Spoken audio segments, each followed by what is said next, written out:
আল্লাহর নবীর সাহাবী যুদ্ধের ময়দানে গেলেন। ঘরের মধ্যে স্ত্রী আছে আর একটা বাচ্চা আছে, আর কেউ নাই। আল্লাহর বান্দা নবীর সাহাবী যুদ্ধে গেলেন, যুদ্ধে কমপ্লিট শেষ করে এরপরে বিজয় হইয়া বাড়িতে রওনা। আল্লাহর কুদরত, ওই মহিলা তার স্ত্রী ঘরে একা বাচ্চা সহ, আল্লাহর বান্দি কোন রকম কষ্টে জীবন চালায়। ওই বাচ্চাটা হঠাৎ করে দুনিয়া থেকে বিদায় হয়ে গেল, মরে গেল। আল্লাহর বান্দি ধৈর্য ধারণ করে আছে। রাতের গভীর বাচ্চাটার একটা চাদর গায়ের উপরে দিয়ে ঘুম পাড়ানোর মতো রাখছে। আল্লাহর বান্দা সাহাবী ঘরে আসছেন, সালাম দিয়েছেন, হাসি মুখে স্বামীকে খানা দানার আয়োজন করেছে। এবার খানায় বইয়া স্বামী জিজ্ঞাসা করে, ও বিবি, আমার কলিজার সন্তানটা কই? স্ত্রী একবারও বলে না যে মারা গেছে। আল্লাহর বান্দি কয়, আমগো সন্তানটা ঘুমায়। যুদ্ধের ময়দান থেকে আসছে। আল্লাহর বান্দি চিন্তা করলেন, এখন পেরেশানি দেওয়া যাবে না, তো ঘুম হবে না। যুদ্ধে তো অনবরত ঘুম নষ্ট হয়েছে। রাতের বেলা ঘুমায় গেলেন স্বামীও, স্ত্রীও ঘুমায়ছেন, বাচ্চাও ঘুমাচ্ছে। ফজরের আজান হয়ে গেল, নামাজ পড়লেন দনজন। নামাজের পরে আল্লাহর বান্দি কেমন বাবার সন্তান, কেমন আল্লাহর বান্দি, আল্লাহর ভয়। স্বামীকে ডাক দিয়ে কয়, স্বামী মনটা ফ্রেশ? বলে হ্যাঁ ফ্রেশ। একটা কথা বলবো, কষ্ট নিবেন নি? বলে না। বলে কথাটা হলো, আপনার কাছে যদি কেউ কোনো জিনিস আমানত রাখে, রাখবেন নি? বলে হ্যাঁ রাখবো। কয় সময় মতো যদি চায় দিবেন নি? কয় দিব। কয় দেওয়ার পরে মনে কষ্ট আসবে নি? কয় না, আসবে না। আল্লাহর বান্দি স্ত্রী ডাক দিয়া কয়, স্বামী আল্লাহ দয়া করে আমাদের একটা সন্তান দিছিলেন, বড় আমানত। সন্তানটা গতকাল মরিয়া গেছে, আল্লাহ আমানত নিয়ে গেছেন। এই কথা শুই না আল্লাহর বান্দা সাহাবী একটা চিৎকার মেরে বেহুশ হয়ে গেল। এরপরে হুশে আইসা কয়, বিবি আল্লাহর দেওয়া আমানত আল্লাহ নিয়ে গেছেন, আমার কোনো দুঃখ নাই, তবে আমি আশ্চর্য হয়ে গেলাম। মহিলাদের তুলনায় পুরুষের ধৈর্য বেশি, কিন্তু তুমি এমন ধৈর্য ধারণ কেমনে করলা আমি বুঝতে পারি নাই, আমি আশ্চর্য হয়ে গেলাম। আমার দিল বলে আমার মাওলা তোমারে জান্নাত দিবেন, তবে আজ আবার একটু ওয়াদা দাও, আমারে জান্নাতে যখন যাইবা আমারে নিয়া যাইবানি। ও পর্দার আড়ালের আম্মা জান, একটা স্বামীকে দিনের পথে কন্ট্রোল করার জন্য আপনার অবদান যথেষ্ট। একজন আল্লাহর বান্দি স্ত্রী যদি স্বামীকে জিজ্ঞাসা করে, ও স্বামী আমার, তোমার ঘরে কষ্ট করে আমি চলবো, কিন্তু কোনোদিন এক পয়সা হারাম ঘরে ঢুকাইবা না, আমার সন্তান নাবালেগ বাচ্চা, ওর পর রক্ত পবিত্র, হারাম টাকা দিয়ে আমার বাচ্চার রক্ত নাপাক করতে দিব না। একজন স্ত্রী যদি একটু কষ্ট করে হিম্মত করে, ওই ঘরে কোনোদিন হারাম টাকা স্বামী ঢুকাইতে পারে না। আমার মরণটা কখন হবে জানা নাই, কবরে কি উপায় হবে আমার। এই রোজার ঈদে কত প্রাণ চলে গেল, যুবক যুবকের তাজা তাজা প্রাণগুলো চলে গেল। ও আল্লাহর বান্দারা, কয়দিন আর দুনিয়ায় বাঁচবা? আল্লাহর নবী পর্যন্ত দোয়া করলে উহুদ পাহাড় স্বর্ণ হয়ে যাইত। সেই রহমতের নবী আমার ক্ষুধার কারণে পেটের মধ্যে পাথর বেঁধেছিলেন। সাহাবায়ে কেরাম কষ্ট, সীমাহীন কষ্ট করেছেন। আল্লাহর নবী বলছেন, বিবাহ করার আগে দেখো, তুমি যা জিগাও দেখবা দিনদারি আছে কিনা। তোমার স্ত্রী কোরআন পড়তে পারেনি, তোমার স্ত্রী যার গর্ভে আছে সে নামাজ পড়েনি। একটা দুধের গাভী কিনতে গেলে জিগায়, এই যে গাভীটা নিতেছি কয় কেজি দুধ হয়? কয় 10 কেজি। কয় মায়ের দুধ হইতো কয় কেজি? তাহলে ধারণা হবে মায়ের যদি 15 কেজি হয়, বাচ্চার ওই পরিমাণ হবে। তো একটা গাভীর দুধ খাওয়ার জন্য মায়ের খবর নেয়, আর যেই মেয়েটাকে নিজের আপন বানায়া দুনিয়ার সংসারের বাগান সাজাবে, ওই স্ত্রীর খবর নিল না, তার মা পর্দা করেনি। কারণ পর্দাওয়ালার মাইয়া পর্দাওয়ালা হবে, আম গাছে কোনোদিন কাঁঠাল হবে না। বেপর্দা ঘরে কখনো কোরআনওয়ালা পর্দাওয়ালা হতে পারে না। ইয়াউমা ইযিন তুহাদ্দিসু আখবারাহা, কোরআনের আয়াত, দার কিয়ামত ই জমিদার নে কো বাত কে যে না দিদা গওয়াহি হাদে হাত। নবীজি বলেন এখানে মজলিসটার এত দাম, বসার সাথে সাথে গুনাহ মাফ। বসার পরে যদি তুমি দ্বীনের একটা মাসআলা শিখো, আল্লাহর নবী বলেন 100 রাকাত নফল নামাজের থেকেও বেশি সওয়াব আমলনামায় জমা হয়ে যাবে। অনেকগুলো যদি মাসআলা শিখতে পারো, ইসলামের বড় একটা অধ্যায় যদি অধ্যয়ন করো, কোরআনের বাগানে বসে 1000 রাকাত নফল নামাজের সওয়াব আল্লাহ দান করবেন। আতিনা ফি দারে দুনিয়া না হাসান, আতিনা ফি দারে উকবানা হাসান, ইয়া গিয়াসাল মুস্তাগীসিন ইহদিনা লাফতিখারা বিল উলুমে ওয়াল গিনা। অনেকে তো পেরেশান, এই হুজুরগুলো এগুলো দিয়ে কোনো লাভ নাই। লাভ আছে না নাই বুঝার কোনো টেনশনও করি না, কিন্তু দিন শেষ হিসাব মিলায় দেখলাম 1500 পর্যন্ত বছর পর্যন্ত আল্লাহর দিন যাদের কাছে আছে, এদের মতো সম্মানিত জমিনে আর কেউ হতে পারে নাই। সম্মান দেওয়ার মালিককে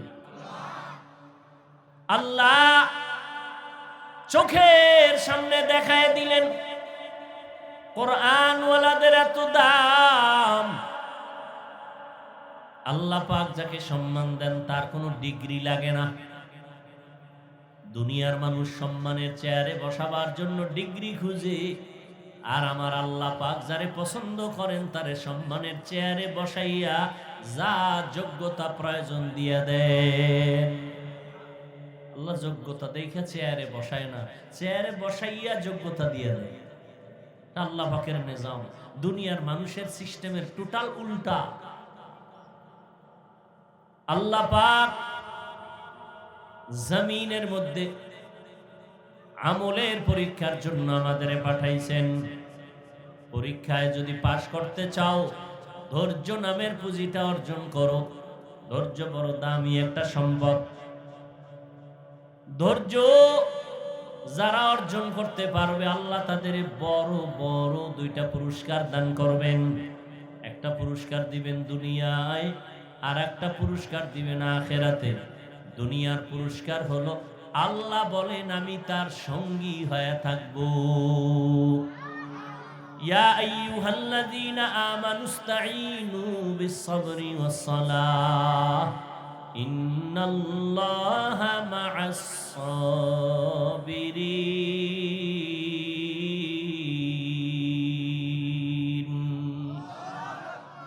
আল্লাহ যার সঙ্গী হয়ে থাকবেন তার কোনো টেনশন আছে? কোনো টেনশন আছে? বড় কঠিন আল্লাহকে সঙ্গী বানায় রাখা। আমরা তো আল্লাহর বন্ধু হতে পারি নাই। আমরা নফসের গোলাম হয়ে গেছি, আমরা দুনিয়ার গোলাম হয়ে গেছি। অথচ দুনিয়া ছিল আপনার আমার গোলাম, আমরা হলাম আল্লাহর গোলাম। দুনিয়া আপনাকে আমাকে তালাশ করবে, আপনি আমি আল্লাহকে তালাশ করব। যারা ঠিকই আল্লাহর গোলামি এই জমিনে করছেন, সারা দুনিয়া তার পেছনে গোলামি করেছে। সারা দুনিয়া তার গোলামি করেছে। এটা আপনাদের কুমিল্লা জেলা, পাশের জেলা চাঁদপুর না? চাঁদপুর জেলার একটা থানার নাম কচুয়া, আছে না নেই? কচুয়া থানার ভিতরে একটা বড় গ্রাম আছে উজানি, আসেনি? উজানির জমিনের মধ্যে একজন কুতুবুল আলম আছে, ইব্রাহিম রাহমাতুল্লাহ আলাইহি। ইতিহাস মুছে দেওয়ার কোনো সুযোগ নাই। নোয়াখালীর জমিনে তার বাবার বাড়ি, টাকার বালিশ বানায় ঘুমায় তার বাবা নোয়াখালীতে। ওগুলো সব ফালাইয়া আল্লাহর মোহাব্বতের তালাশে চলে গেলেন ভারত। রশিদ আহমদ গাঙ্গুহি রহমাতুল্লাহ আলাইহির সোহবত নিলেন। এরপরে কেরাতে সাবআ পড়লেন, 7 লাহিজায় কেরাত পড়লেন, কোরআন শিখলেন। বাইতুল্লাহর কিনারায় গিয়া কোরআন তেলাওয়াত শুরু করলেন। ছোট একটা মসজিদের খাদেম হয়ে গেলেন, নামাজ পড়াচ্ছেন। তেলাওয়াতের মজা পাইয়া আরবের মানুষ এক মেয়েকে বিবাহ দিয়ে দিল। কারি ইব্রাহিমের কাছে শর্ত দিল, বাংলাদেশে যদি যাও নেওয়া যাবে না আমাদের মেয়েটা। কিন্তু এক সময় রশিদ আহমদ গাঙ্গুহি চিঠি লিখলেন, ও ইব্রাহিম বাংলাদেশে যাও, কালেমার খেদমত শুরু করে দাও। অর্ডার হয়ে গেছে। ও বিবি, শর্ত ছিল আমার দেশে নেওয়া যাবে না, এখন তোমার কি মত, তুমি যাইবা না থাকবা? বলে যাব। নিয়ে আসলেন। দেশে আসার পর উজানির জমিনটা প্রথম অবস্থায় ছিল হিন্দুদের মালিকানা, বিশাল বড় জঙ্গল। টাকা দিয়ে খরিদ করলেন, ভেতরে ঢুকলেন, পরিচ্ছন্ন করার জন্য গিয়া দেখেন জঙ্গলের ভেতরে একটা গম্বুজ দেখা যায়, বহু পুরানা। গম্বুজের মধ্যে একটা বাঘ তার বাচ্চারে দুগ্ধ পান করায়। আল্লাহর ওলি কারি ইব্রাহিম ডাক দিয়া কয়, ও বাঘ, আমরা বনি আদম এখানে থাকবো, তুমি তোমার গন্তব্যে চলে যাও। বলতে দেরি, বাঘ তার বাচ্চা কাঁধে নিয়ে রওনা দিতে দেরি হয় নাই। এখন একদল টুপিওয়ালারা বলবে এটা তো কুফুরি। হ্যাঁ, যারা ওলিয়া উলিয়া মানে না এরা বলবে এটা সব ভুয়া। আমি আপনাদের সহজ উদাহরণ দেই। এই যে গ্রাম অঞ্চলের মধ্যে গরু দিয়া হাল চাষ করেনি, সত্য কথা বলেন, আমি বলছি না মানে না, না মানে স্বীকার করবেন, হাল চাষ করেনি। আচ্ছা, গরুডারে যখন হাল চাষ করে বড় হিসাবরা করে না এলাকার সাধারণ মানুষ? মোটামুটি বিড়ি টিড়ি টানে, নামাজ নাই, আমল আখলাক নাই। এবার খেয়াল করে জবাব দিয়েন। এখন গরুডা যখন হাল চাষের মধ্যে যায়, গরুডারে তখন কথা বললে শুনেনি? কথা বলেন। গরুডারে যদি কয় ডাইনে যা, গরু যায়নি, বামে যা যায়নি, দাঁড়ায় থাক থাকেনি। একটা বেনামাজির কথা যদি গরু শুনে, একজন তাহাজ্জুদওয়ালা আল্লাহর ওলির কথা বাঘ শুনবে না কেন? জুতা দিয়ে ভিডান দরকার। যারা বলে এই জন্য আমি কসম খেয়ে বলি, যারা বলে ওলিয়া উলিয়া মানি না, আল্লাহর কসম ওরা ভণ্ড। ওদের যারা ভণ্ড মনে করে না তারাও ভণ্ড। যারা বলে ওলিয়া উলিয়া মানি না, ওরা কোরআন শরীফ মানে না, ওরা বুখারী শরীফ মানে না, ওরা ভণ্ড, ওরা বাতিল। শুধু বাতিল না, ওরা আল্লাহর কুদরতের সাথে বৃদ্ধাঙ্গুলি দেখা। আল্লাহ বান্দাকে পাওয়ার দান করেন। কি দান করেন? গাঞ্জা খোরে রে না আল্লাহর প্রিয় বান্দা? আমগো দেশে বহু আবার পিরাউলিয়ার নামে বাতেলও আছে না নেই? সারা দিন রাত্র ফিডাইলে আউযুবিল্লাহ বের হয় না। এও লেখে মুজাদ্দিদে জামান। আছে না নাই? আছে না নাই? আচ্ছা, ভেজাল তো সবই, তেলে ভেজাল, মাছে ভেজাল, চাউলে ভেজাল, সব ভেজাল। পীর মুরিদির মধ্যেও কি ঢুকছে? আছে না ভেজাল? আচ্ছা, বাজারে গেছেন মাছ কিনতে, ভেজালিলে মাছ আছে না নাই? এই জন্য ভেজাল মনে করে কেউ রাগ করিয়া বাসায় যায় না, কিনা খুঁজে ভালো কোনটা, ঠিক না? তাহলে পীরের লাইনে, ওলিয়া উলিয়ার লাইনে যদি ভেজাল থাকে, খুঁজতে হবে ভালো কোনটা, খুঁজা গ্রহণ করতে হবে। খবরদার, ভেজালেরও কিন্তু কিছু কারামতি আছে। ভেজালিলে যারা এরাও কিছু কারামতি দেখায়, আর আহলে হকরা দেখায় না, হয়ে যায়। আহলে হক যারা এরা দেখায় না, হয়ে যায়। আর বাতেলরা দেখায়, বাতাসে উড়ে যায়, পানির মধ্যে হাঁটে, এরকম কিছু অলৌকিক কিছু দেখায়। সুন্নতের আমল নাই, বয়ানে কোরআন নাই, হাদিস নাই, কান্নাকাটি নাই, এমন কেউ যদি ওলিয়া উলিয়ার ব্যানার লাগায় কিছু দেখায়, তাহলে নিশ্চিত এটা জিন এবং কুফরি কালামের দ্বারা ভিন্ন কিছু না। আর আহলে হক ওলিয়া উলিয়া যা দেখান বা হয়ে যায়, এটা আল্লাহর কুদরতি পাওয়ারে। কি পাওয়ার?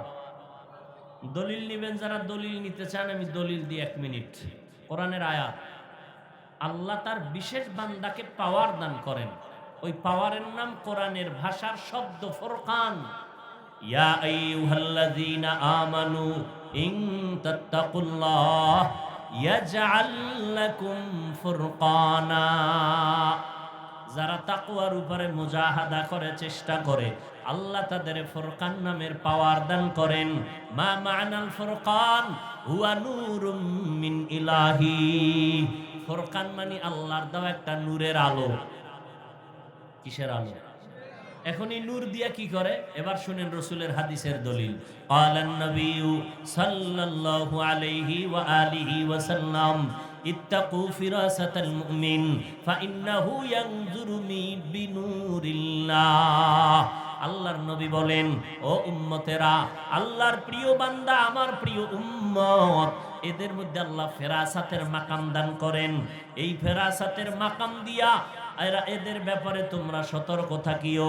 তোমরা যা দেখো এর থেকে তারা আরো বেশি কিছু দেখে। এটা ফেরাসাতের দরজা দিয়ে দেখে, সামরার চোখ দিয়ে দেখে না। বলে কেমনে দেখে? ইয়ানজুরু বিনূরিল্লাহ, আল্লাহর দেওয়া নূরের আলো দিয়ে দেখেন। পাওয়ার কে দেন? আল্লাহর প্রিয় বান্দাকে। আচ্ছা, নদীর মধ্যে পানি নেই, ধরে নেন মেঘনা নদী, এরকম একটা নদী, বুঝেন নাই? নদীর মধ্যে কি নাই? শুকনা নদী, বহু বছর। এখন এলাকাবাসী আইয়া ওই যুগের একজন বড় আল্লাহর প্রিয়, চূড়ান্ত আল্লাহর প্রিয় বান্দার কাছে কয়, হযরত, আমগো নদীর মধ্যে বহু বছর পানি নেই, শুকনা, কি করি? খুব খেয়াল করেন, হযরত একটা চিঠি লেখছেন। কি লেখছেন? কি লেখছেন তিনি জানেন, আর কে জানেন? ভাস কইরা দিয়া কয়, চিঠিটা নদীর মধ্যে ফেলে দাও। যখন নদীতে ফেলে দিছে, বহু বছরের শুকনা নদীতে জোয়ার শুরু। সুবহানাল্লাহ না? আচ্ছা, আপনি তো ঠেকায় হই রইল সুবহানাল্লাহ কইছেন। যারা এগুলো মানে না, ওলিয়া উলিয়া, এরা তো কেবে কাফের হয়ে গেছে। এই অলৌকিক ঘটনাটা কে দেখাইলো যে সিডি লেখা নদীর মধ্যে ফালাইছে আর পানির জোয়ার আসছে? যদি কইটা উজানির কারি সাহেবের কয় কাফের, দলিল ছাড়া। সরমনাই কয় ডবল কাফের। তাবলিগলারা কয় আরো বড় কাফের। আবু হানিফা হইলে কয় তো মুশরিক। কিন্তু তদন্ত করতে করতে করতে করতে দেখে যে এটা সরমনাইওয়ালারা কয় নাই। এই কামটা কে করছে? উজানি কয় না, তাবলিগ কয় না। খুঁজতে খুঁজতে দেখে কয় কাজটা গড়াইছে রসুলের হাতে গড়া সাহাবী হযরত ওমর। এবার জিব্বা কামরা একা সর্বনাশ, এখন আর কাফের খাওয়া যাবে না। ওমর গড়াইছে, এখন কি কইব? আউলিয়ারা কারে উকবা ইখতিয়ার, জাহেলারা কারে দুনিয়া ইখতিয়ার। মাইলে মোমেন সোয়ে মোমেন মিশাওয়াত, মাইলে কাফের সোয়ে কাফের মিশাওয়াত। ওমরে ফারুক ঘটায় দিলেন ঘটনা। নবীদের বেলায় অলৌকিক কিছু যদি ঘটে যায় তার নাম মুআজিজা। নবী না, কিন্তু আল্লাহর প্রিয় বান্দা, হোক সাহাবী, হোক তাবেঈন, হোক তাবে তাবিন, হোক উলামায়ে মুতাকাদ্দিমিন মুতাআখিরিন, রাসূলের ওয়ারিস, আল্লাহর প্রিয় বান্দা, তাকওয়ার পাওয়ার দিয়া যদি কিছু ঘটাইয়েই ফেলায়, আল্লাহর নবী ছাড়া যাদের মাধ্যমে হবে এর নাম কারামত। মুআজিজা যেমন সত্য, কারামত তেমন সত্য। যারা কারামতকে অস্বীকার করে তারা প্রকারান্তরে আল্লাহর কুদরতের সাথে গাদ্দারি করে, আল্লাহর কুদরতি ক্ষমতার সাথে গাদ্দারি করে। আল্লাহর কুদরত, আল্লাহ পাকের কুদরত আল্লাহ দেখায় দেয়, আল্লাহ দেখায়। পৃথিবীতে মানুষ ছাড়া আল্লাহর কাছে আর ভালো কেউ নেই। আর মানুষের মধ্যে আল্লাহর কাছে তাকওয়াওয়ালারা সব থেকে প্রিয়। ইন্না আকরামাকুম ইনদাল্লাহি আতকাকুম। আর তাকওয়ার চূড়ান্ত পর্যায়ে যারা চলে, এদেরকে বুখারী শরীফ বলেছে এরা ওলি, কোরআন শরীফ বলে এরা আউলিয়া। এজন্য আমি বলেছি কসম আল্লাহ, যারা ওলি মানে না, তারা বুখারী মানে না, যারা আউলিয়া মানে না, তারা কোরআন শরীফ মানে না, এদেরকে ভণ্ড না বললে সেও ভণ্ড হয়ে যায়।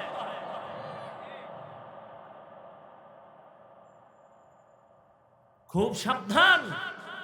কিন্তু ওলিয়া উলিয়া নামে বাতেল ভেজাল আছে না নাই? এদের থেকে সতর্ক। আল্লাহ হেদায়াত দান করুন। আল্লাহ পরীক্ষার জন্য পাঠাইছেন। 5টা জিনিসের দ্বারা আল্লাহ পরীক্ষা করবেন। পাশ করার জন্য পুঁজি লাগবে ধৈর্য। ধৈর্যের এত দাম, আল্লাহ 2টা পুরস্কার ধৈর্য ধারণকারীদের দান করবেন। একটা দিবেন দুনিয়ায়, বলে ফেলছি কিন্তু দুনিয়ায় যেটা দিবেন কি বলছি বলেন তো? ভুলে গেছেন 2 মিনিটে? আল্লাহ কি হয়ে যাবে? সঙ্গী হয়ে যাবেন।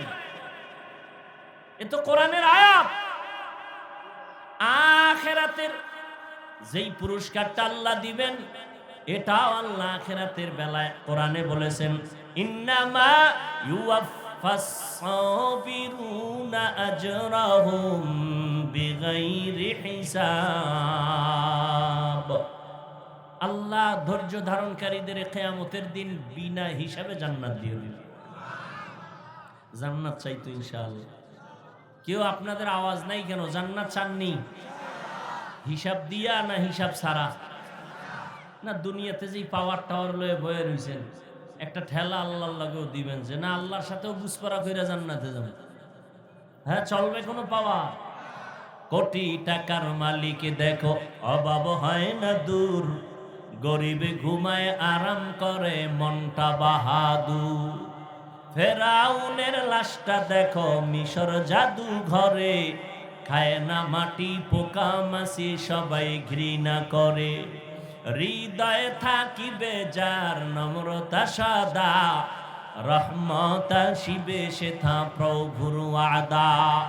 বড়র বড়াই থাকলে দিলে রহমত আসবে না, নিজেকে নিজে ছোট মনে করিও সদা। উঁচু জমিন থেকে পানি নিচু জমিনে যায়, তেমনি খোদার রহমত আসে নম্রতার হৃদয়। ভোগবিলাসের বাড়ি গাড়ি পরে রবে সব, থাকতে সময় স্মরণ করো আল্লাহ আমার রব। আমাদের রবকে? রব আসেনি, একটু ক্ষমতা দুর্বল হয়ে গেছে। তাকাইয়া দেখছো এরে মেঘনার যুবক, জীবনে পণ্ডিতি আর বাহাদুরি তো কম করো নাই। আল্লাহ দেখায় দিয়েছে মহামারী করোনা কত কঠিন। ব্যবসায়ীর ব্যবসা বন্ধ, চাকরি বন্ধ, স্কুল বন্ধ, কলেজ বন্ধ, দোকান বন্ধ, ট্রেন বন্ধ, ফ্যাক্টরি বন্ধ, সব দুনিয়া জোড়া বন্ধ। আমার আল্লাহ কয় তাকায় দেখ, আমার কোরআনের মাদ্রাসা একটাও বন্ধ হয় নাই। ঠিক কি না বলো? এরে নবীরা আশিক, চোখের সামনে তাকাইয়া দেখ আমার মাওলার কুদরতের কারিশমা। করোনার সময় মাস্কের উপরে মাস্ক, ট্রিপল মাস্ক। এখন নাকি গবেষকরা লেকচার দিয়ে কয় যারা টিকা লাগাইছে এগো নাকি এখন বিপদ আছে সামনে। দেখছেন নি কারবার? এরে নবীর আশিক ভালো করে বুঝো, যেই সময় করোনায় মসজিদের দরজায় মানুষ ঢুকে খুব ভয়, ওই সময় খবর রাখছো নিরে যুবক, বাবায় করোনায় মারা গেছে, ছেলে বড় জেনারেল লাইনের টাকাওয়ালা, গরিবের টাকা দিয়ে কয় বাবার লাশটা দইরা রাস্তায় ফালায় রাখ। ঠিকই রাস্তায় ফালাইছে, জানালাটা লক কইরা দিছে। এই কুলাঙ্গার সন্তানগুলো একবারও জানালা খুইলা দেখে নাই বাবার লাশটা কুত্তায় খাইলো নাকি জানাজা হলো। ইতিহাস ভুলে যাস না রে মুসলমান। এই বাংলাদেশের শত শত করোনার লাশ আমার দেশের প্রশাসনের কিছু ভাইয়েরা আর আমার দেশের টুপিওয়ালা উলামায়ে কেরামরা এই করোনার লাশগুলো কাঁধের মধ্যে নিয়া গোসল করাইয়া, কাফন পরাইয়া, জানাজা পরাইয়া কবরে দাফন করেছেন। একজন হুজুরেও করোনায় মরে না। অনেকে তো এখনো মাস্ক লাগায়। হাত ধুই, আমরা যে আজীবন অস করছি খানার আগে হাত ধুইও, দোনো হাতের কবজা, কানে হান দে না। যখন সরকার পুলিশ লয়ে নামাই দিছে, এবার খালি মেডিসিন পকেটে লয়ে আমারে কয় হুজুর ধুইবেন নি। আল্লাহর কসম, আমরা বয়ান করেছি রাসূলের সুন্নাত, তুমি তখন সুন্নতের মায়ায় হাতটা ধোও নাই, বৃদ্ধাঙ্গুলি দেখাইছো। আর এখন তুমি মেডিসিন নিয়ে করোনার ভয়ে যদি দৈনিক 1000 দৌ, জীবনভর ধুইবা, একটা সওয়াবও পাইবা না। আর মদিনাওয়ালা নবীর সুন্নাত 1500 বছর আগে সুন্নাত নিয়ম করে গেছেন। বর্তমান দুনিয়ার গবেষকরা, চিকিৎসা বিজ্ঞানীরা এগুলো গবেষণা কইরা বলতেছে, এই যুবকেরা সারাটা রাত মোবাইল হাতে নিয়ে গুগলে যা, জীবনভর তো আকামি করলি, আজকে একটা ভালো কাজ করিস রে বাবা। আজকে মোবাইল সারা রাত মোবাইল সামনে নিয়ে তাকায় তাকায় কবিরা গুনাহ করে করে করে করে চেহারাটারে নষ্ট করে ফেলেছ, অথচ নিজেরে তো ভাবো তুই দুনিয়ার বড় একজন দামি মানুষ, অথচ তোমার চেহারার মধ্যে কোনো আকর্ষণ নাই, কোনো লাবণ্যতা নাই, কোনো উজ্জ্বলতা নাই। গুনার কারণে তোমার শরীরটা দুর্বল, যৌবন শেষ, জীবন শেষ, লেখাপড়াও শেষ, চরিত্র ধ্বংস। একবারও চিন্তা করো না রে বাবা, তোমার পরিণাম ফলটা কেমন হবে। ও যুবক আল্লাহর গোলাম, সারা দুনিয়ার চিকিৎসা বিজ্ঞানীরা একমত, মুহাম্মদ নামের মনীষী, বিজ্ঞানীদের ভাষা মুহাম্মদ নামের মনীষী শেষ নবী, যেই কয়টা থিওরি উম্মতের দিয়ে গেছেন, যেগুলোকে মুসলমানের ভাষায় সুন্নত বলা হয়, এগুলো শুধু সওয়াব না, শরীরের জন্য মহা ঔষধ। খানার আগে কইছে দোনো হাতের কবজা দুইবা, যেই প্লেটে খাইবা ওই প্লেটে না, ভিন্ন পাত্রের মধ্যে দোনো হাতের কবজা ধুইয়া বসবা। নাম্বার 2, খালি মাথায় বসবা না, খানাটা ডান দিক দিয়া শুরু করবা, হালকা একটু লবণ নিয়ে খাইও, এটা রসুলের আদর্শ।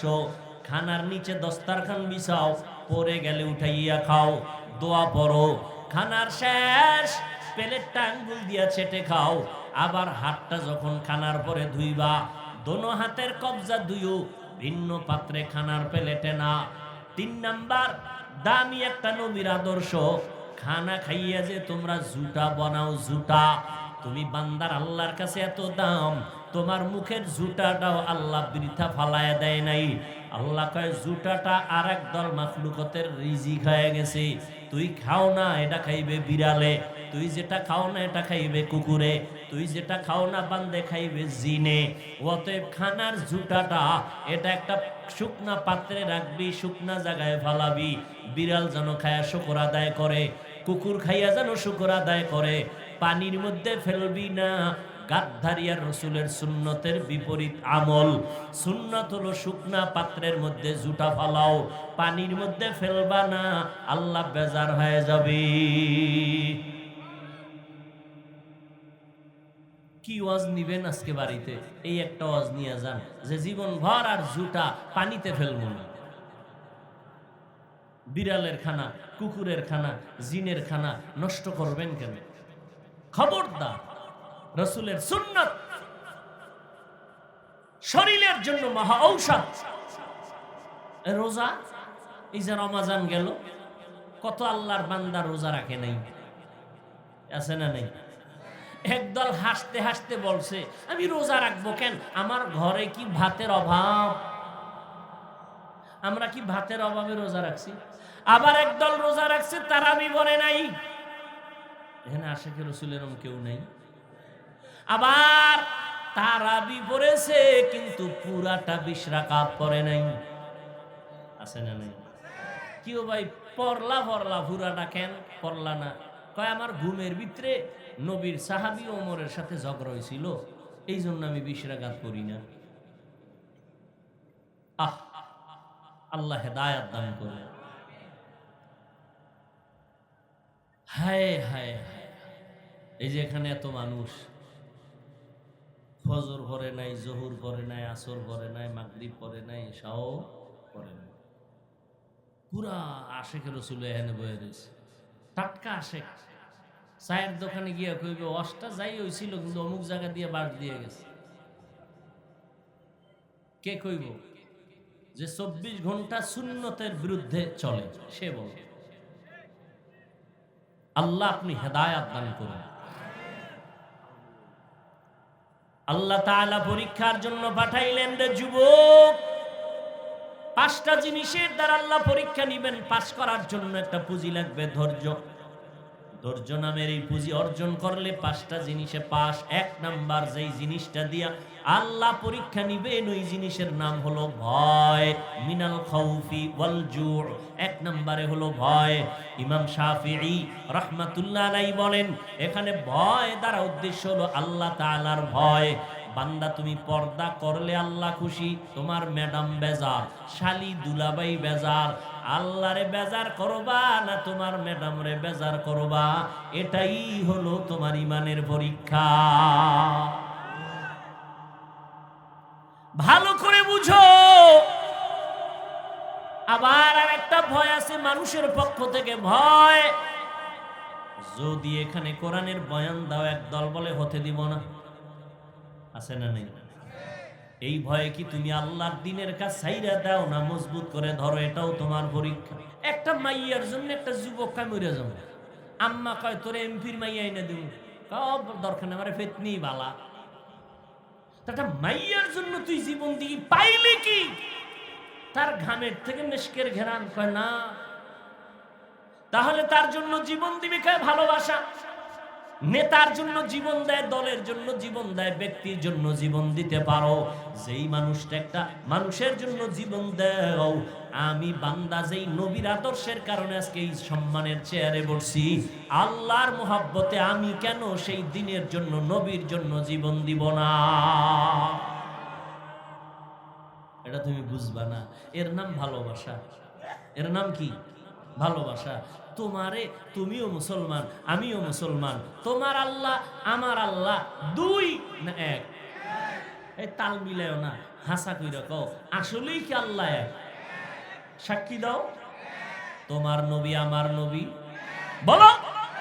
তোমার কোরআন আমার কোরআন, তোমার ধর্ম আমার ধর্ম, তোমার কাবা আমার কাবা, তোমার কালেমা আমার কালেমা, তোমার আমার দুনিয়াতে আসার সিস্টেম নাকি শুধু মেঘনাওয়ালারা লঙ্গি পরে আসছিল? নাকি বিদায়ওয়ালার সিস্টেম কি? কাফন হবে 3টা। আমি বক্তার একটা বেশি, রিক্সার ড্রাইভার গরিব হওয়ার কারণে কাফন একটা কম। সবার কয়টা? 3টা। মহিলাদের 5টা। ঠিক নি? প্রধানমন্ত্রী মহিলা, তিনি যদি দুনিয়া থেকে বিদায় হয়ে যান তার সম্মানে 5 কাপড়ে একটা বেশি হবে। হবে? আহা, কালারও না কালার আলাদা? তাবলিগওয়ালাদের কালার একরকম, কি চরমনেওয়ালাদের কালার আর এক রকম। কে ধনী কে গরিব, কে আলেম কে মূর্খ, কে এমপি কে মন্ত্রী, কে রাজা কে প্রজা, সবার কাফনের কালার এক, সংখ্যাও এক। কাফনের উপরে লেখা থাকবে এমপি সাহেবের লাশ থাকবে। তাহলে আজকে আমি বক্তা হইয়া যত ভাব দেখাই, তুমি যত ভাব দেখাও, সব ভাবওয়ালার ভাব সাদা কাফনে শেষ, মরার আগেই শেষ। এরে নবীর আশিক, কবরের সাইজও নাকি মেঘনাওয়ালাদের কবর 7-8? সবার সাইজ। কবরে জানাজা পড়ায় মাটি দিয়া যখন বিদায় হবে ফেরেশতা কয়জন? 2 জন। প্রশ্ন 3টা, কয়টা? আমাকেও যেই প্রশ্ন, আপনাকেও সেই প্রশ্ন, বিধর্মীকে যেই প্রশ্ন, মুমিনেরও সেই প্রশ্ন, সবার বেলায় একই প্রশ্ন 3টা। রবের পরিচয় দাও, ধর্মের পরিচয় দাও, রাহমাতুল লিল আলামিনের পরিচয় দাও। আহা, কেমনে ওয়াজ করব? আপনারা তো ওয়াজ ভালো বুঝেন, না বুঝলে কি আমাকে ভুল ধরে? ভালো বুঝেন। আচ্ছা, আপনার আল্লাহ এক, আমার আল্লাহ এক, আপনার আমার নবী এক, কাবা এক, ধর্ম এক, কালেমা এক, সব এক, তাই তো? কথা বল না কেন? তাহলে আপনার টুপি পরতে লজ্জা লাগে আর আমার টুপি না পরলে লজ্জা লাগে, বিষয় কি? আপনার দাড়ি কাটতে মজা লাগে, রাখতে লজ্জা লাগে, আর আমার কাটতে লজ্জা লাগে। আপনি মসজিদে ঢুকতে লজ্জা পান, আমি না ঢুকলে লজ্জা পাই। বিষয় কি? আজকে তো বয়ান হিন্দুদের করা দরকার ছিল, আপনাদেরকে বয়ান করবো কেন? আপনারা আল্লাহ মানেন, নবী মানেন, কোরআন মানেন, হাদিস মানেন, বয়ান আপনাকে করবো কেন? যেখানে যাই মা বাবার খেদমত করার হুজুর ওয়াজ করেন। সেদিন মিডিয়ায় একজনে শুনাইলো যে সন্তান বাবার ইচ্ছা রকম ভিডিওইতেছে, এটা আবার ভিডিও করে ছাড়ছে। কত বড় কুলাঙ্গা! এরে যুবক, তুমি আল্লাহ মানো, নবী মানো, কোরআন মানো, হাদিস মানো, তোমাকে বয়ান কেন? অথচ পায়ে ধরে ধরে 12টা মাস তোমাদের পেছনে দৌড়াই, বিনয়ের সাথে ওয়াজ করি, মনে হয় তোমার টাকার কেনা গোলাম। এরপরেও তুমি নামাজ পড়তে চাও না, রোজা রাখতে চাও না, মা বাবার খেদমত করতে চাও না। মোবাইল একটু মায়ের খবর নিবা, বাবার খবর নিবা। অনেক সন্তান আছে এতটুকু করে না, ঠিক না? মোবাইলের উন্নতি, ঘরে ঘরে মোবাইল, সন্তান যে কয়জন, সদস্য যে কয়টা, মোবাইল সেই কয়টা। বিদেশ থেকে আসবে বড় হাদিয়া মোবাইল, শাড়ি লাগবে না, গহনা লাগবে না, লাগবে মোবাইল, দামি মোবাইল। হ্যাঁ, ভালো আবার খারাপ। এরে যুবক, আল্লাহ পাক রব্বুল আলামিন ভয়ের দ্বারা পরীক্ষা নিবেন। ধৈর্যের সাথে বান্দা পাস করতে হবে। জীবন চলে যাবে, আফসোস নাই, তারপর আল্লাহকে বেজার করা যাবে না। আল্লাহর ভয় সব বেজার হতে পারে, আল্লাহকে বেজার করা যাবে না। আল্লাহর ভয়ের পরীক্ষা 2 নাম্বার পরীক্ষা হলো ক্ষুধা। ইমাম শাফিঈ রাহমাতুল্লাহ আলাইহি এখানে ক্ষুধার দ্বারা উদ্দেশ্য নিছেন রোজা। অনেকে ক্ষুধার তৃষ্ণায় রোজা রাখতে পারে না, এটাও ইমানের বড় পরীক্ষা। আমি মরতে রাজি, আল্লাহর বিধান আমি লঙ্ঘন করতে রাজি না। আবার একদল খামার গ্যাস্ট্রিক বেড়ে যাবে, রোগ বেড়ে যাবে, আমি রোজা রাখবো কেন? আরে আল্লাহর আশেক বান্দা তো এই নিয়ত করবে যে না, রোজা আমার রোগের ঔষধ, ইনশাআল্লাহ রোজার কারণে আমি সুস্থ হয়ে যাব। এই উল্টাটা ধরছে। ভাইরা আমার, ভালো করে বুঝেন, আল্লাহ তাআলা ক্ষুধার দ্বারা পরীক্ষা নিবেন। না খাইয়া বান্দা দিনের জন্য কষ্ট, আল্লাহর মোহাব্বত ক্ষুধার দ্বারা পরীক্ষা। আজকে দেখছেন নি কিছু মানুষ মুমিন আছে, একটু খানা দানায় যদি কষ্ট পায় দৌড়ায় যায় লোন আনার জন্য, হারাম টাকায় ব্যবসা করুক। অথচ আল্লাহর নবীর কথা, রসুল আল্লাহর কথা কোরআনে স্পষ্ট, যারা হারাম টাকায় সুদের টাকা লাগায় ব্যবসা করবে, 24টা ঘন্টার সেকেন্ডে সেকেন্ডে সেকেন্ডে মায়ের সাথে জিনার গুনাহ লেখা হবে। ও পর্দার আড়ালের আম্মা জান, আপনি যদি সুদের সাথে জড়িত থাকেন, আপনার জন্মদাতা বাবার সাথে জিনার গুনাহ লেখা হবে। পুরুষ যদি জড়িত থাকে, মায়ের সাথে জিনার গুনাহ লেখা হবে। আল্লাহর মোহাব্বত বড় কঠিন জিনিস। এই যে একটু আগে বললাম, আপনিও আল্লাহর গোলাম, আমিও আল্লাহর গোলাম, আপনার নবী আমার নবী এক, কোরআন এক, অথচ আপনারে বয়ান করা লাগে কেন? এরপরও বয়ান করিয়াও তো লাইনে আনা যায় না। বয়ানের পরেই কেউ আবার তওবা করে, আবার কেউ চায়ের দোকানে গিয়া বিরোধিতাও করে। অথচ চিন্তা করে না, আমার মরণটা কখন হবে জানা নাই, কবরে কি উপায় হবে আমার। এই রোজার ঈদে কত প্রাণ চলে গেল, যুবক যুবকের তাজা তাজা প্রাণগুলো চলে গেল। ও আল্লাহর বান্দারা, কয়দিন আর দুনিয়ায় বাঁচবা? আল্লাহর নবী পর্যন্ত দোয়া করলে উহুদ পাহাড় স্বর্ণ হয়ে যাইত। সেই রহমতের নবী আমার ক্ষুধার কারণে পেটের মধ্যে পাথর বেঁধেছিলেন। সাহাবায়ে কেরাম কষ্ট, সীমাহীন কষ্ট করেছেন। আল্লাহর নবীর সাহাবী যুদ্ধের ময়দানে গেলেন, ঘরের মধ্যে স্ত্রী আছে আর একটা বাচ্চা আছে, আর কেউ নাই। আল্লাহর বান্দা নবীর সাহাবী যুদ্ধে গেলেন, যুদ্ধে কমপ্লিট শেষ করে এরপরে বিজয় হইয়া বাড়িতে রওনা। আল্লাহর কুদরত, ওই মহিলা তার স্ত্রী ঘরে একা, বাচ্চা সহ আল্লাহর বান্দি কোন রকম কষ্টে জীবন চালায়, ওই বাচ্চাটা হঠাৎ করে দুনিয়া থেকে বিদায় হয়ে গেল, মরে গেল। আল্লাহর বান্দি ধৈর্য ধারণ করে আছে, রাতের গভীর বাচ্চাটার একটা চাদর গায়ের উপরে দিয়ে ঘুম পাড়ানোর মতো রাখছে। আল্লাহর বান্দা সাহাবী ঘরে আসছেন, সালাম দিয়েছেন, হাসি মুখে স্বামীকে খানা দানার আয়োজন করেছে। এবার খানায় বইয়া স্বামী জিজ্ঞাসা করে, ও বিবি, আমার কলিজার সন্তানটা কই? স্ত্রী একবারও বলে না যে মারা গেছে। আল্লাহর বান্দি কয়, আমগো সন্তানটা ঘুমায়।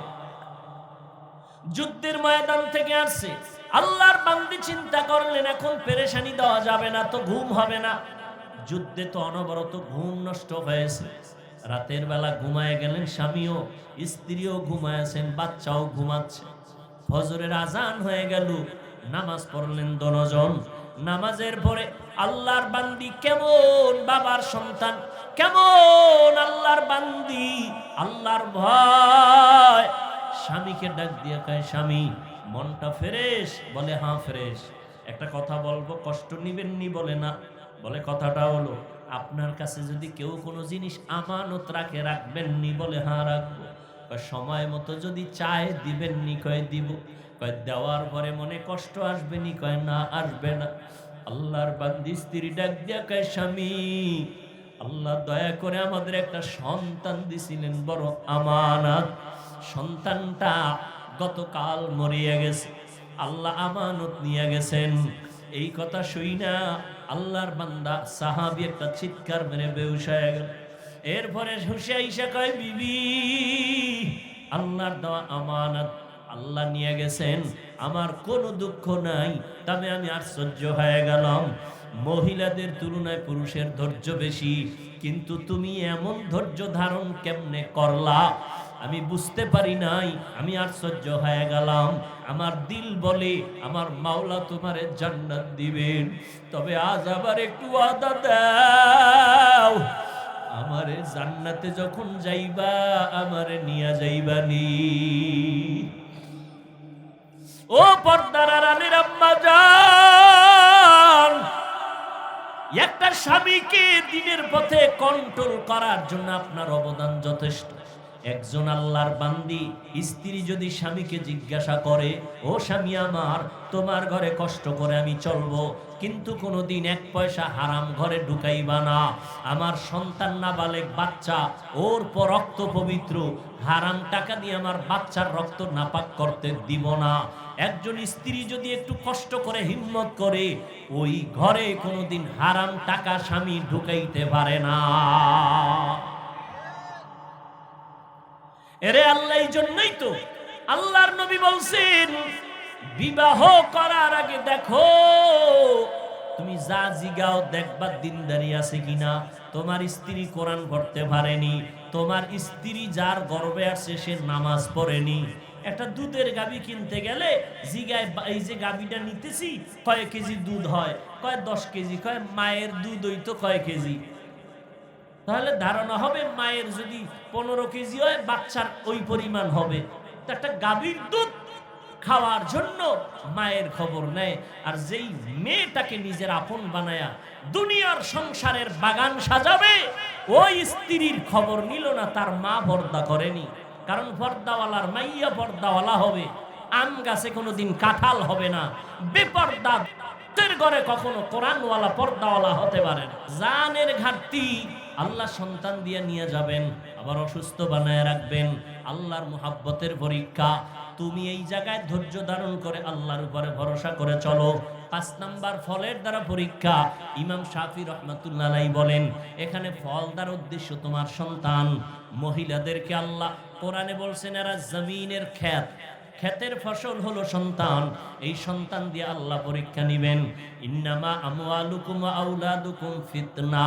আল্লাহ বলেন, সম্পদ আর সন্তান হলো তোমার পরীক্ষার বস্তু। আল্লাহর কাছে যদি পাস করতে চাও, সন্তানটারে নেককার বানাও। ও যুবক, তোমাকে আমি এতক্ষণ বয়ান যাই করলাম, একবারও কিন্তু বলি নাই আমগো মতো হুজুর হও, স্কুল কলেজ ছেড়ে দাও, একবারও বলি নাই। তাবলিগ চরমনাই না করলে, উজানি না গেলে জাহান্নামে যাইবা বলি নাই। তুমি যে লাইনে থাকো, আমার দাবি একটা, ডাক্তারি পড়ো আলহামদুলিল্লাহ, ইঞ্জিনিয়ার হও, একজন প্রফেসর হও, স্কুলে পড়ো, কলেজে পড়ো আলহামদুলিল্লাহ, চাকরি করো, ব্যবসা করো, বাধা নাই। তবে অনুরোধ, তুমি নবীর তরিকা মেনে 5 বেলার নামাজ পড়ো, মা বাবার দোয়া নাও, আলেম ওলামাদের সাথে বেয়াদবি করবা না, মুরব্বির দোয়া নিয়ে ভালো ব্যবহার নিয়ে চলো। তুমি ডাক্তার হলো, তোমার সম্মান থাকবে আকাশ বরাবর। তুমি মরিয়া গেলে তোমার নামে ইতিহাস লেখা হবে সুনামের সাথে। তুমি ইঞ্জিনিয়ার হও, তোমার সম্মান থাকবে সবার উপরে দেশব্যাপী। তুমি একজন প্রফেসর হও, তোমার সুনাম হবে সারা দেশব্যাপী। যদি তুমি মা বাবার দোয়া নিয়ে চলতে পারো, তুমি উলামায়ে কেরামের দোয়া নিয়ে পরামর্শ নিয়ে চলতে পারো, আজকে থেকে তৈরি হও। স্কুলে পড়ি, কলেজে পড়ো, আর যেখানেই থাকো, একটু চিন্তা করো, তোমার মতো যুবক জীবনে মাদ্রাসায় পড়ে নাই, স্কুলে পড়ে, কলেজে পড়ে, চাকরি করে, ব্যবসা করে, 5 বেলার নামাজ পড়ে, আছে না নাই? তুমি কেন পারবা না রে বাবা? তোমার মতো যুবক র‍্যাব, আর্মি, পুলিশ, বিডিআর চাকরি করে, আজকে তাকায় দেখো নামাজ ছাড়ে না। তুমি কেন পারবা না? তোমার মতো যুবক ব্যবসা করে, চাকরি করে, তোমার মতো যুবক নদীর মধ্যে মাছ ধরে, নামাজ ছাড়ে না। তোমার মতো যুবক ড্রাইভারি করে, নামাজ ছাড়ে না। নদীর মধ্যে জমিনে কৃষি কাজ করে, নামাজ পড়ে। তুমি কেন পারবা না? আজকে থেকে তওবা করো, মা বাবার দোয়া নিয়ে চলো। ও আল্লাহর বান্দারা, এখন থেকে তওবার নিয়ত করো। মরিয়া গেল আর নামাজ ছাড়বা না, দাড়ি কাটবা না, বেপরদায় চলবা না, মা বাবার সাথে বেয়াদবি করবা না, আর কখনো কারো উপরে জুলুম করবা না। ও যুবক, মুরব্বীদের দোয়া নিয়ে, উলামায়ে কেরামের পরামর্শে, নবীর তরিকা মানিয়া চলবা। তওবা করার মতো যদি অন্তর তৈরি হয়, মুনাফিকি অন্তরে যদি না থাকে, খাঁটি তওবার নিয়ত যাদের আছে, দুটো হাত আল্লাহকে দেখায়া দাও। আয় আল্লাহ, হাতগুলো কবুল করে নেন, তওবা কবুল করে নেন, তওবার উপরে মজবুত হইয়া চলার মতো তৌফিক দান করেন, আমিন।